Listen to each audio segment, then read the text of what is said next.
சிவகங்கை மாவட்டம் மானாமதுரை கிருஷ்ணராஜபுரம் காலனியை சேர்ந்தவர் பாலு.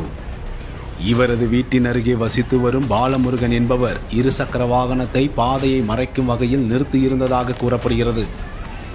இதையடுத்து வாகனத்தை ஓரமாக நிறுத்துமாறு பாலு கேட்டதாக தெரிகிறது. இதனால் இருவருக்கும் இடையே வாக்குவாதம் ஏற்பட்ட நிலையில் ஆத்திரமடைந்த பாலமுருகன் அருகில் கிடந்த பெரிய கல்லை எடுத்து பாலுவை தாக்கியதாக கூறப்படுகிறது.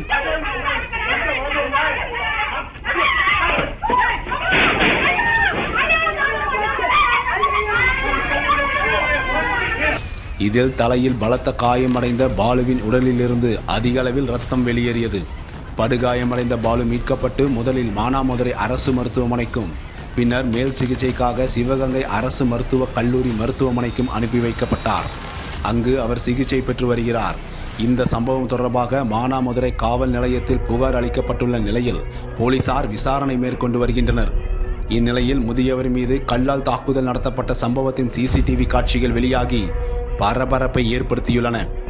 குற்றவாளி மீது கடும் நடவடிக்கை எடுக்க வேண்டும் என அப்பகுதி மக்கள் கோரிக்கை விடுத்துள்ளனர்.